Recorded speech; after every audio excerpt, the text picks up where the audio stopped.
पापा मुझे बचा लो, ये लोग मुझे मार डालेंगे। मैं 2 महीने प्रेग्नेंट थी, मैंने बताया भी नहीं था इन्हें, इन्होंने मेरे बच्चे को मार दिया। पापा सूर्याश ने मेरे पेट में लात मारी, मार के ऑफिस चला गया। माँ पूजा कर रही थी, पूजा करते हुए उठ के आ गई, उन्होंने भी मारा। बाबू जी ने मारा, लॉबी का कैमरा भी बंद कर दिया जिससे उसमें कुछ ना आ जाए। पापा मुझे बचा लो, मेरा बच्चा मार दिया इन्होंने। तो जैसे ही उन्हें पता पड़ी तो उन्होंने मेरी बेटी के पेट में लात मारी, घुसा मारा, उसे पलंग पे से गिरा दिया। तो उसका गर्भपात हो गया, ब्लीडिंग चालू हो गई। मेरी बेटी ने वीडियो बनाई और वीडियो बनाने के बाद में मेरे पास भेजी, पापा मुझे बचा लो, मुझे लोग मार देंगे, मेरा गर्भपात हो गया है, मेरे पेट में लात मारी, घुसा मारा हमें और हमारे परिवार को। अब ये सुझाव दिखाई दे रहा है, ये दिखाई दे रहा है कि हम आत्महत्या के अलावा हमारे पास में कोई नहीं बचा। हम क्या करें, हम परेशान हैं, लिमिट से ज्यादा परेशान है। हमें नींद नहीं हमारे बच्चे सब परेशान है, हमारी बेटी परेशान है, हमारी घरवाली परेशान है, हम परेशान है, हम जावे तो जावे कहाँ। नमस्कार, इस वक्त आप देख रहे हैं न्यूज इंडिया फर्स्ट और मैं आपके साथ आपका होस्ट दोस्त गुलजार अली। आज हम आपको लेकर के आ गए हैं जनपद हापुड़ के मोहल्ला पन्नापुरी में संजय गर्ग जी के पास। जानेंगे इनसे कि आखिरकार क्या था पूरा मामला जो सोशल मीडिया पर एक वीडियो वायरल हो रही है।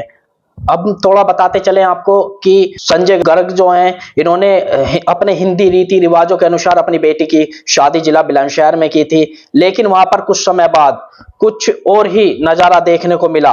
वो सभी चीजें हम जानेंगे संजय गर्ग जी से। न्यूज इंडिया फर्स्ट में सर बहुत बहुत आपका स्वागत है। मेरा नाम संजय गर्ग है। मैंने लगभग 4.5 साल पूर्व अपनी बेटी की शादी बुलंदशहर मोहन डेयरी के मालिक बिरजमोहन अग्रवाल जी के बेटे सूर्यांश अग्रवाल जी के साथ की थी। हुआ क्या, 2 महीने बाद जब मेरी बेटी खाना बना करके अपने ससुर को लेकर के जाती थी, चाय बना करके लेकर के जाती थी, तो उसके साथ में छेड़खानी, हाथ पकड़ना, बैट टच करना, ये सब उसके साथ होने लगा। कुछ दिन तो उन्होंने नजरअंदाज किया कि हो सकता है वैसे ही कुछ हाथ लग जाता हो, लेकिन जब ज्यादा बढ़ गया तो उसने अपनी सास से कहा कि मम्मी जी, पापा जी की कुछ इंडेक्शन कुछ गलत लग रही है, थोड़ा सा ध्यान दो। तो उसने, क्योंकि उनकी आपस में सास ससुर की बोलचाल नहीं थी, उसने कहा, लेटर में लिखा कि ये जो आप बहू के साथ कर रहे हो ये अच्छा नहीं कर रहे। अगर ये खबर घर से बाहर जाती है या घर में किसी को पता पड़ती है तो कितनी बदनामी होगी। आपकी एक रजनी नाम की एक महिला है, उससे भी आपके संबंध रहे हैं और भी 3-4 महिलाओं से संबंध रहे हैं। मैं जब भी नजरअंदाज करती रही, लेकिन अब घर की बहू पर अगर आप नजर डालोगे तो कैसे चलेगा। ये सब उसकी सास ने, हमारी बेटी की सास ने एक लेटर में लिख करके अपने ससुर को भेजा, लेकिन वो लेटर किसी वजह से हमारी बेटी के हाथ लग गया। वो लेटर आज भी हमारे पास है, लेकिन जैसे ही पता पड़ा और उत्पीड़न चालू हो गया। और हम सब लोग बैठे, शहर के लोग बैठे, हम लोग बैठे, हमारा आपस में समझौता हुआ कि भी कोई बात नहीं है, कहीं गलत फहमी हो जाती है भाई टाइम पे, आइंदा ध्यान रखा जाएगा। 4 साल हो गए लगभग। अभी 7 महीने पूर्व इन्होंने एक तरफा तलाक का केस डाल दिया। हमें जानकारी कुछ नहीं थी, ना हमारी बेटी को जानकारी थी। एक दिन दैनिक जागरण अखबार में बुलंदशहर के में छपा कि एक तरफा तलाक का केस, अगर लड़की पेश नहीं हो पाई तो एक तरफा तलाक का केस हो जाएगा। हमें जैसे ही जानकारी पड़ी तीसरी डेट पे, तो हमने अपनी बेटिया को वहां वकील के माध्यम से पेश कर दिया। उस टाइम और जाल बौखला गए, क्योंकि उन्होंने लिखा था कि मेरा 1 साल से सैफ अली से कोई संबंध नहीं है, जबकि ये 2-2.5 महीने गर्भवती थी। जैसे ही सूर्यांश को ये पता पड़ा कि 2-2.5 महीने गर्भवती है, तो इसके पेट पर लात मारी। लात मारने के बाद में घूंसे मारे और पलंग पे से नीचे गिरा दिया। ये लात और घूंसे जो मारे थे, आप बता रहे थे कि मेरा इनसे 2.5 महीने से कोई संबंध नहीं है, ये किसने कहा था? ये ब्रजमोहन अग्रवाल ने, सूर्यांश अग्रवाल ने, उसमें जो कोर्ट में तलाक का केस डाला है उसमें लिखा हुआ था कि मेरा 1 साल से सैफ अली से कोई संबंध नहीं है। लेकिन क्योंकि 2.5 महीने की ये गर्भवती थी, जैसे ही उन्हें पता पड़ी सूर्यांश जी को, तो उन्होंने मेरी बेटी के पेट में लात मारी, घुसा मारा, उसे पलंग पे से गिरा दिया। तो उसका गर्भपात हो गया, ब्लीडिंग चालू हो गई। तो उसने भाग के ऊपर कमरे में मेरी बेटी ने वीडियो बनाई और वीडियो बनाने के बाद में मेरे पास भेजी, पापा मुझे बचा लो, मुझे लोग मार देंगे, मेरा गर्भपात हो गया है, मेरे पेट में लात मारी, घुसा मारा और पलंग पे से फेंक दिया। कोई इलाज भी कराने के नहीं ले जा रहा। तो मैं यहां से हापुड़ से गया और वहां से एक डॉक्टर को दिखाया और दवाई लेकर के आया उसके बाद फिर 28 तारीख में इसकी नंद ने मारा, 28/9 में। हम 28/9 में भी गए, 112 पुलिस भी आई, एसएसपी साहब से मिले, लेकिन वजह क्या है, कोई भी कार्रवाई नहीं हो रही। और कार्रवाई नहीं हो रही तो अब हमारे पास बचा क्या है? हमारी बेटी न्याय के लिए तड़प रही है, हम परेशान है, हमारा कहीं न्याय नहीं मिल रहा, हमें कुछ नहीं हो रहा, हमारी पुलिस कहीं कोई सुनवाई नहीं कर रही। हमने एक उसमें 10 में 11 चल रहा, 12 चल रहा, 11 में हमने थाना देहात में एप्लीकेशन दी। जब वहां कुछ नहीं हुआ, इसकी डॉक्टरी नहीं हुई, तो डॉक्टरी हमने यहां कराई।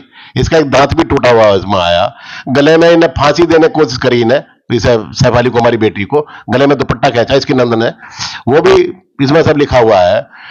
सिर में भयंकर चोट है, सब लिखी हुई है, लेकिन पुलिस फिर भी कोई कार्रवाई नहीं कर रही। हम जाए कहां? हम मरे हैं, हम आत्मदाह कर रहे हैं, क्या कर रहे हैं? हम आज एसएसपी से मिले हैं हम। जैसा कि सर आप बता रहे हैं कि देहात थाने गए थे, तो वहां से क्या आश्वासन मिला?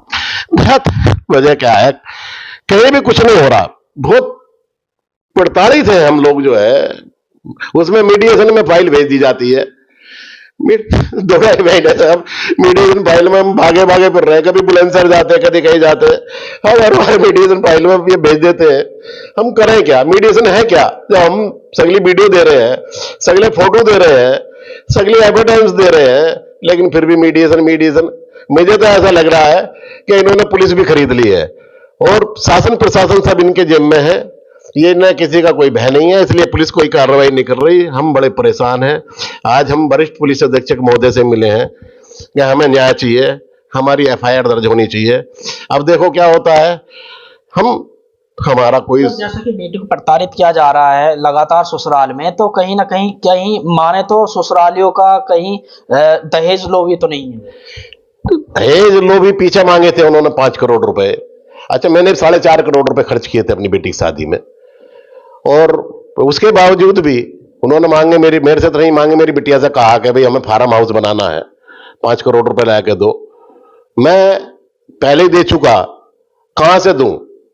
अब हमें और हमारे परिवार को अब ये सुझाव दिखाई दे रहा है, ये दिखाई दे रहा है कि हम आत्महत्या के अलावा हमारे पास में कोई नहीं बचा। हम मुख्यमंत्री निवास पर जाकर के लखनऊ उनसे मीटिंग करेंगे, और हमारी मीटिंग नहीं हो पाई, हमारी बात नहीं सुनी गई, तो हम आत्मदाह करेंगे।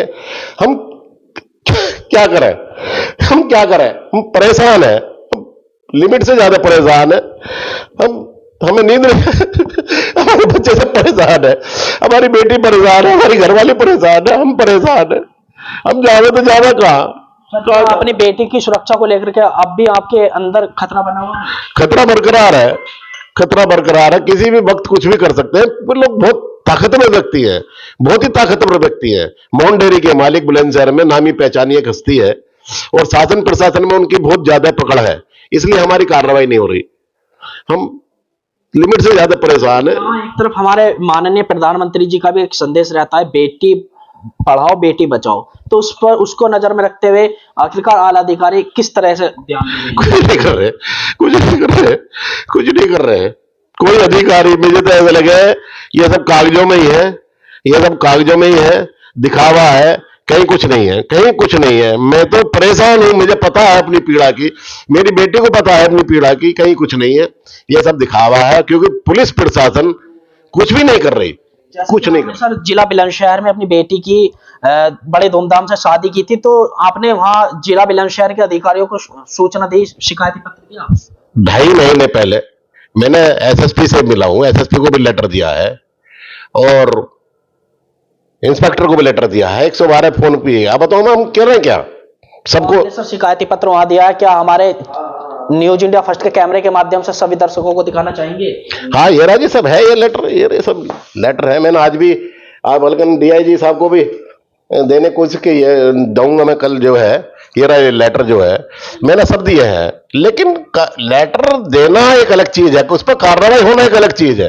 कार्रवाई नहीं हो रही। मैं 2.5 महीने से लगातार, मैं और मेरी बेटी, मेरी घरवाली, हम पूरे परेशान हैं। अभी 2 दिन पहले क्या हुआ, मेरी बेटी का फोन आया मेरी घरवाली पे, मम्मी मेरे पर राशन नहीं है खाने का, मैं बहुत परेशान हूं, कभी ये लोग बिजली बंद कर देते हैं मेरी, कभी पानी बंद कर देते हैं मेरा। तो मेरा बेटा घर से सामान लेकर के 5 बजे के लगभग मैं यहाँ से गया, 4:30-5 बजे के लगभग में, और 6 बजे के लगभग वहां पहुंचा होगा। उनके पहुंचने के 10 मिनट बाद ही 50-40 लोग आए और उन दोनों के साथ मारपीट कर दी, मेरी बेटी के साथ भी मारपीट करी। 112 में फोन किया, पुलिस आई, थाने ले गई, मेडिकल हुआ, लेकिन कार्रवाई कुछ नहीं, थाने घर भेज दिया। मैं कहता हूं क्या जब मर जाएगी मेरी बेटी या हम मर जाएंगे, जब कार्रवाई होगी, इससे पहले कोई कार्रवाई होगी नहीं। सर जैसा कि आपने बताया था कि नंद भी हमारे बेटे को लगातार जो है पीटती है, और आपने ससुर के बारे में बताया, तो सर क्या दामाद आपके इस पर दामाद क्या? दामाद कुछ नहीं है, दामाद उनका ही है, वो दामाद कुछ नहीं है, दामाद उनका ही है जी। जैसा वे कह रहे हैं वैसा हो रहा है, कहीं कुछ नहीं है। दामाद उनके फेवर में है, सास उनके फेवर में है, और बेटी उनके, सब एक है। बस मेरी बेटी अकेली है, बाकी सब एक है जी। और हम किसी भी समय अगर हमारी सुनवाई नहीं हुई, कार्रवाई नहीं हुई, तो हम मुख्यमंत्री निवास जाकर के लखनऊ, अगर उनसे मुलाकात भी नहीं हो पाई तो फिर हम परिवार सहित आत्मदाह करेंगे, आत्मदाह करेंगे, आत्मदाह करेंगे। क्या सर ससुराल में जैसा कि बेटे के साथ क्या क्या कौन कौन लोग क्या क्या प्रताड़ित करते हैं? भैया हमारी जो 3 नंद है हमारी बेटी की, वे तीनों उसे मारती हैं। जब भी वे ससुराल से घर आती हैं, उनकी शादी हो चुकी, जब भी वो ससुराल से अपने पियर आती हैं, जब भी उसके साथ मारपीट करती हैं। और ससुर तो बरकरार 4 साल से कर ही रहे हैं ससुर साहब तो, और अब दामाद भी करने लगा, अब दामाद भी करने लगा। तो पीछे सास ने मारा, अब तो नहीं मारा, लेकिन पीछे जब इसके बाल पकड़े खेचे, जब इसका गर्भपात हुआ था उस टाइम इसके साथ बदतमीजी हुई थी। लेकिन बदतमीजी बढ़ती जा रही है भैया, हमें न्याय नहीं मिल रहा, हम बहुत परेशान है, हम लिमिट से ज्यादा परेशान है, हम कुछ नहीं कर सकते। सर हमारे न्यूज इंडिया फर्स्ट के चैनल के माध्यम से उच्च अधिकारियों से क्या कार्रवाई करवाना चाहते हैं? हम यही चाहते हैं हाथ जोड़ के कि हमारी बेटी को न्याय मिले और हमारे FIR दर्ज हो, और जो जिन लोगों ने जो किया है उनको दंड मिले, हम यही चाहते हैं, इससे ज्यादा कुछ नहीं चाहते। जिन्होंने हमारी बेटी के साथ में न्याय किया है उनको जो है दंड मिले, हमारी FIR दर्ज हो, हमारी बेटी को न्याय मिले, हमें भी न्याय मिले। लगभग शादी के 4.5 साल हो गए शादी को, और शादी के 3 महीने बाद से ही जो उसके ससुर हैं उनकी निगाह गलत थी, उन्हें एक घरवाली के रूप में वो देखना चाह रहे थे, वो संबंध बनाना चाह रहे थे अनैतिक, लेकिन उसमें वो कामयाब नहीं हो पाए, जब से उसके साथ मारपीट शुरू हो गई। क्या सर अब से पहले भी आपने कंप्लेंट की थी? पहले कई बार समझौते हुए हैं घर में बैठ करके, और 2.5 महीने पूर्व मैंने SSP बुलंदशहर को कंप्लेंट की थी, 112 पे फोन किया था बिटिया ने, हम भी गए थे उसमें, लेकिन कार्रवाई 2-2.5 महीने हो गए, कोई कार्रवाई नहीं हुई। मीडिएशन में फाइल भेज दी थाना नगर कोतवाली में, वहां भी कुछ नहीं हुआ। हम ये कह रहे हैं मीडिएशन है क्या? मीडिएशन एक समझौता है, लेकिन समझौता कोई मानने को तैयार नहीं। हमारी बेटी आज भी वहां रहने के लिए तैयार है, लेकिन मानने को तैयार नहीं ना, सामने वाला मारपीट ना करे, बहुत बदतमीजी है लिमिट से ज्यादा। मैं आपके चैनल के माध्यम से एक बात जरूर कहना चाहूंगा शासन से और प्रशासन से और क्षेत्र की सभी जनता से, अगर मेरी बेटी के साथ में कोई भी अप्रिय घटना घट जाती है तो उसकी जिम्मेदारी शासन प्रशासन की होगी, क्योंकि मैं 2.5 महीने से शासन प्रशासन के चक्कर काट काट करके थक गया हूं। देखिए एक पिता के दर्द आपने सुने, किस तरीके से 4 वर्ष पहले बड़े ही अपने हिंदू रीति रिवाजों के अनुसार बड़े ही धूमधाम से, लगभग समथिंग अगर हम बात करें बजट की तो 4 करोड़ रुपए के लगभग ये शादी की गई थी। अभी के लिए इतना ही। गुलजार अली के साथ सहयोगी रहे शिव आजाद, लौटे के एक और बड़ी खबर के साथ।